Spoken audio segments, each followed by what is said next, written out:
Congress government రైతు రుణమాఫీ మొత్తం రైతులకు చేస్తామని చెప్పేసి మాట ఇచ్చారు.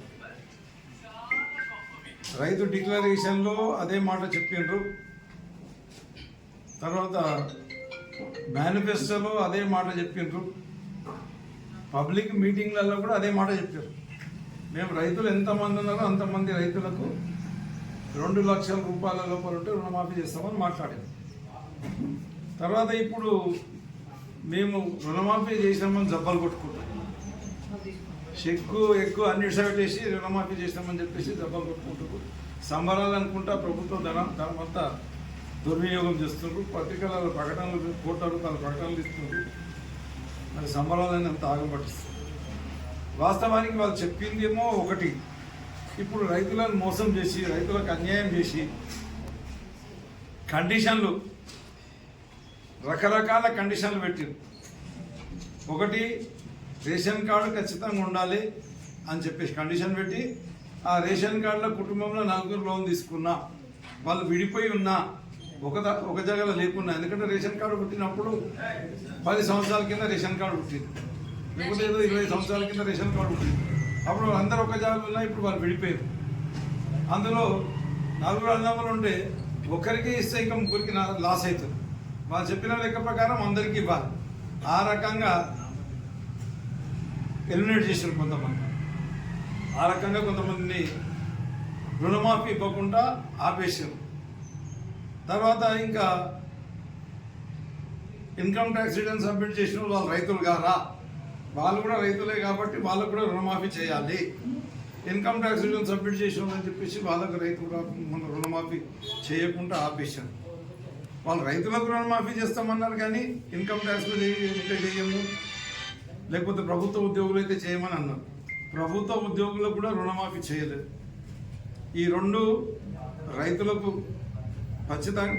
పచ్చిగా మోసం చేసిన లెక్కలు ఇవి 2 ఉన్నాయి. ఇవే కాకుండా ఈ షుగర్ ఫ్యాక్టరీలో రైతులు పెట్టుబడి కొరకని ఫర్టిలైజర్లు అదో ఇదో తెచ్చుకుంటారు. అయితే షుగర్ ఫ్యాక్టరీ వాళ్ళేమో కార్పొరేట్ లోన్ తీసుకుంటే ఆ రుణమాఫీ అని చెప్పేసి కార్పొరేట్ లోను 20-30 వేలు ఉంటుంది. వీళ్ళు రైతుకేమో 10 ఎకరాలు 20 ఎకరాలు ఉంటుంది. ఇక్కడేమో బ్యాంకులో 2 లక్షల రూపాయల లోన్ ఉంటుంది. ఈ 2 లక్షల రూపాయల లోను రుణమాఫీ చేయకుండా ఇది ఎగ్గొట్టేసి అక్కడ 20-30 వేల రూపాయలు మాత్రమే మంజూరు చేసి, అది కూడా మళ్ళీ ఏం చేసింది గవర్నమెంట్ అంటే దాన్ని ఆపేశారు. ఆ రుణమాఫీ కూడా ఇవ్వట్లేదు, దాన్ని హోల్డ్ చేసి పెట్టేశారు. ఆ డబ్బులు కూడా అవన్నీ డబ్బులు రైతులకు అంతే అంటే అవి కూడా అందకుండా చేశారు. నా అక్కడ ఇస్తలేరు, నా ఇక్కడ ఇస్తలేరు, 2 రకాలుగా అట్లా నష్టం చేశారు రైతు రుణమాఫీలో. ఇంకా కొంతమంది రైతులకు, చాలా మంది రైతులకు వాళ్ళు అసలే రాలేవు, ఏదో చిన్న పొరపాట్లు వస్తే అవన్నీ ఆపపడేశారు. అది కాకుండా రైతులకు రుణమాఫీ చేస్తున్నప్పుడు రైతు రుణం తీసుకున్నది ఏది ఉందో అది రుణమాఫీ చేయాలి. కొన్ని బ్యాంకులు ఏం చేసినాయంటే వాళ్ళు రైట్ ఆఫ్ చేశారు. రైట్ ఆఫ్ అంటే మళ్ళా రైతుకి ఎప్పుడు కూడా లోన్ ఇవ్వరు, ఒక లంగా ఖాతా కింద అవి ఆపేశారు. రైతుకు లోన్ ఇవ్వరు అన్నట్టుగా వాళ్ళు మాఫీ చేశారు కానీ లోన్ ఇవ్వరు. ఇప్పుడు ప్రభుత్వం ఆ మాఫీ చేసిన డబ్బులు ఏవైతే ప్రభుత్వం ఆ రైతు తీసుకున్నాయి, బ్యాంకులు మాఫీ చేసిన డబ్బులు ఏవైతే ఉన్నాయో అవి కూడా తిరిగి కట్టాలి. ఎందుకంటే రైతు రుణం తీసుకున్నదే కాబట్టి తిరిగి కట్టాలి. అది కట్టకపోవడం మూలంగా కొన్ని అకౌంట్స్ నంబర్లు చేంజ్ అయిన మూలంగా టోటల్గా 20% మంది రైతులకు కూడా ప్రభుత్వం రుణమాఫీ చేయలేదు. కానీ సంబరాలు మాత్రం చేసుకుంటున్నారు. రైతులకు ఎప్పటికి కూడా కాంగ్రెస్ ప్రభుత్వం మోసం చేసింది. ఈరోజు ఇంకా కూడా రైతులు చాలామంది ఆందోళనతో బ్యాంకుల దగ్గర పోయి బ్యాంకులతో కొట్లాడవలసి వస్తుంది. ఈ ప్రభుత్వం చేసిన తప్పుల మూలంగా బ్యాంకులతో కొట్లాడవలసి వస్తుంది, లేకపోతే షుగర్ ఫ్యాక్టరీలతో కొట్లాడవలసి వచ్చింది. ఈ సంబరాలు చేసుకున్న ఎమ్మెల్యే నీకేమాత్రం చిత్తశుద్ధి ఉంటే,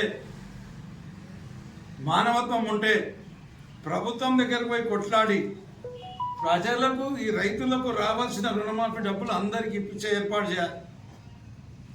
ఎట్లయితే నేను చేసినాను, వెనకటికి రైతు బంధు డబ్బులు కొన్ని గ్రామాల్లో కొంతమంది రైతులకు రాలేదు. నేను మొత్తం లిస్ట్ తీసుకున్నా, ముఖ్యమంత్రి దగ్గర పోయి కూర్చున్నా. సార్ వీళ్ళు రైతులు కారా, వీళ్ళకి ఎందుకు రాలేదు, వీళ్ళకి ఇవ్వాలన్నా. ఇప్పుడు నీకు చిత్తశుద్ధి ఉంటే, ఈ ప్రజలు గెలిపించారు, వాళ్ళకు నువ్వు మేలు చేయాలనుకుంటే, వాళ్ళకు న్యాయం చేయాలనుకుంటే ఎమ్మెల్యే మీ ముఖ్యమంత్రి దగ్గర పోయి కూర్చొని ఈ రైతులందరికీ రుణమాఫీ చేసే బాధ్యత నీది. లేకపోతే రైతులు మరొకసారి మీకు ఎన్నికలు పోతే బరాబర్ బుద్ధి చెప్తారని చెప్పేసి తెలియజేస్తున్నారు. ఇంకా రకరకాలుగా మాట్లాడతారు. అన్నీ మేము రైతులకు ఏమో చేసినామంటారు. ఏమీ చేయలేదు. తర్వాత ఏమైంది, ఇప్పుడు పెట్టుబడి డబ్బులు ఇవ్వాలి రైతులకు. ఈ పాటికి పెట్టుబడి డబ్బులు ఇస్తే ఒక రైతుకు కాదు పెట్టుబడి. ఇప్పుడు రుణమాఫీ 20% మందికి కూడా ఇవ్వలేదు మేము. ఆ 20% మంది మాత్రమే కొద్ది డబ్బులు వచ్చి పెట్టుబడి పెట్టుకోవడానికి అవకాశం ఉంది అనుకుందాం సార్. అది కూడా రెన్యువల్ చేస్తే, బ్యాంక్ కూడా రెన్యువల్ చేస్తే, లేకపోతే ఆ డబ్బులు కూడా వాపసు వస్తాయి. అట్లనే ప్రభుత్వం కూడా బ్యాంకులో కూడా ఆదేశించాలి. ఏదైతే రైతు రుణమాఫీ చేసిన డబ్బులు ఉన్నాయో డైరెక్ట్ హోల్డ్ చేయకుండా, క్రాప్ లోన్స్ రెన్యువల్ చేయకుండా డైరెక్ట్ ఇచ్చే విధంగా బ్యాంకులకు ప్రభుత్వం ఆదేశాలు జారీ చేయాలి. ఇప్పుడు రైతు రుణమాఫీ రాని వాళ్ళందరికీ పెట్టుబడి డబ్బులు లేక రైతులు పంటలు పెట్టుకోలేని పరిస్థితిలో బోర్డు ఉన్న జాగా కూడా ఎంతోమంది నాట్లు వేసుకోరు. కారణం ఏంటంటే వాళ్ళ దగ్గర పెట్టుబడి లేదు. మరి 20% మందికి అయితే రుణమాఫీ అయింది, 80% మంది రైతులు పంటలు పెట్టుకోవద్దా? వాళ్ళకు కూడా రైతు భరోసా ఇన్ టైం అందించేది ఉండే. ఈ చాదాగాని దద్దమ్మ ఎమ్మెల్యే, దద్దమ్మ గవర్నమెంట్ వాళ్ళకు రుణము మన రైతులకు కూడా రైతు భరోసా కూడా ఇప్పలేకపోతున్నారు. ఇప్పటికైనా చిత్తశుద్ధి ఉంటే, నువ్వు నిజంగా రైతుల పక్షాన నిలబెట్టేట్టుంటే, ఈ కాన్స్టిట్యూన్సీ ప్రజల మేలు కోరితే తప్పకుండా నువ్వు మీ ముఖ్యమంత్రి దగ్గరికి పోయి వాళ్ళ ముఖ్యమంత్రి గారు నొప్పించి ఈ ఎమ్మెల్యే ప్రభుత్వం మరో ఇలా రైతులకు రుణమాఫీ చేసి ఇలా డబ్బులు ఇవ్వాలి. షుగర్ ఫ్యాక్టరీ డిస్ప్యూట్ కూడా క్లియర్ చేయాలి. ఇప్పటికీ ఆపేసారు కాబట్టి షుగర్ ఫ్యాక్టరీలోకి ఇవ్వనీయకుండా డ్రా చేసుకోనియకుండా చేసింది. రైతుల పేరు మీద ఆల్రెడీ లోన్లు తీసుకున్నారు కాబట్టి గవర్నమెంట్ ఆల్రెడీ రుణమాఫీ చేసింది. రైతుల పేర్ల మీద లోన్ తీసుకోలేదు, వాళ్ళు కార్పొరేట్ లోన్ తీసుకున్నారు. వాళ్ళు షుగర్ ఫ్యాక్టరీ వాళ్ళు తీసుకున్నది రైతుల పేర్ల మీద లోన్ కాదు. షుగర్ ఫ్యాక్టరీ వాళ్ళు రెగ్యులర్ గా, ఇది కొత్త కాదు. ఈవెన్ ఎమ్మెల్యే కూడా వాళ్ళు ఇంతకుముందు కూడా అప్పులు ఇచ్చారు. నేను కూడా ఎమ్మెల్యే ఉన్నప్పుడు కూడా షుగర్ ఫ్యాక్టరీ వాళ్ళు అప్పులు ఇచ్చారు. వాళ్ళు షుగర్ ఫ్యాక్టరీ వాళ్ళు ఏం చేస్తారంటే కేవలం మనది రాసుకుంటారు, మన భూములు ఏమున్నాయి రాసుకొని వాళ్ళు లోన్ తీసుకొని మనకు లోన్ ఇస్తారు. కానీ ఇవి అలా రిఫ్లెక్ట్ చేయించుకొని వీళ్ళు గవర్నమెంట్ రిఫ్లెక్ట్ చేయించుకొని అక్కడ లోన్లు తక్కువని ఈ ఎక్కువ లోన్లు ఎగ్గొట్టే కొరకని ఈ ప్లాన్ చేశారు. తర్వాత షుగర్ ఫ్యాక్టరీ మాకు పైసా ముంచేస్తుందని చెప్తే అక్కడ అకౌంట్స్ కూడా బ్లాక్ చేసేసారు. కాబట్టి అక్కడ బ్లాక్ చేసారు, మంచి పని చేశారు. ఇక్కడ రైతులు బ్యాంకులలో ఏదైతే రుణం తీసుకుందో షుగర్ ఫ్యాక్టరీలో తీసుకున్న వాళ్ళు, షుగర్ ఫ్యాక్టరీ వాళ్ళకి ఏకున్నా సరే ఇక్కడ రైతులకు రుణమాఫీ చేయాలని చెప్పేసి నేను డిమాండ్ చేస్తాను. రైతుల సంతకాలతోనే వాళ్ళు లోన్లు తప్పదు. రైతుల సంతకాలు రైతులతో అగ్రిమెంట్ చేస్తారు. షుగర్ ఫ్యాక్టరీ వాళ్ళు రైతులతో అగ్రిమెంట్ చేసి అప్పుడు వాళ్ళు లోన్ ఎవరికి ఇస్తున్నట్టు ఏ భూమి అని రాసుకుంటారు కదా. అవును సార్, అప్పుడు బ్యాంకు వీళ్ళ మీదనే లోన్ ఇస్తుంది, కానీ కార్పొరేట్ లోన్ అంటారు కదా. కార్పొరేట్ లోన్ అది వీళ్ళ మీద తీసుకున్నది కాదు. వాళ్ళు లోన్ మాఫీ వీళ్ళకి ఎందుకు అయింది మరి? అప్పుడు ఇన్ని ఎకరాలు చెరుపు పెట్టుకున్నారు, వాళ్ళకు మేము లోన్ ఇవ్వాలి కాబట్టి మాకు లోన్ ఇవ్వండి అని చెప్పేసి ఇది ఖాళీ సుబెట్టే కొరికి, అంతేగాని వీళ్ళ పేర్ల మీద లోన్ తీసుకోలేదు. ఇంతకుముందు కూడా రుణమాఫీ చేసాం. మీరు అడిగిన ప్రశ్న బాగుంది.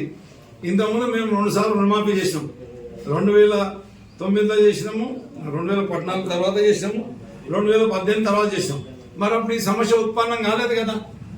అప్పుడు ఫ్యాక్టరీలో పోలేవు కదా డబ్బులు. ఇప్పుడు ప్రభుత్వం ఎగ్గొట్టే కొరకని ఈ ప్లాన్ చేసింది. అప్పుడేమో డైరెక్ట్ రైతుకే రుణమాఫీ అయింది.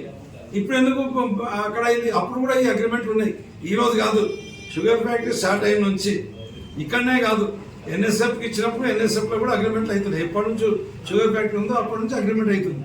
అయినా అప్పుడు మొరార్జీ దేశాయ్ పీరియడ్లో కూడా, మొరార్జీ దేశాయ్ పీరియడ్లో అనుకుంటారు ఒకసారి రుణమాఫీ అయింది. చరణ్ సింగ్ ఉన్నప్పుడు అయింది అనుకుంటారు. అప్పుడు 10,000 రూపాయలు ప్రతి రైతుకు రుణమాఫీ చేసిండు. కానీ బేషరతుగా అందరు రైతులకు ఇచ్చిండ్రు. ఇచ్చినా ఇట్లాంటి అప్పుడు కూడా అగ్రిమెంట్ ఉన్నా కూడా షుగర్ ఫ్యాక్టరీలో కొనే డబ్బులు రైతుల ఖాతాలకు వచ్చినాయి. రైతులకే ఇవ్వాలని చెప్పేసి నేను డిమాండ్ చేస్తాను. షుగర్ ఫ్యాక్టరీకి ఇవ్వకండి.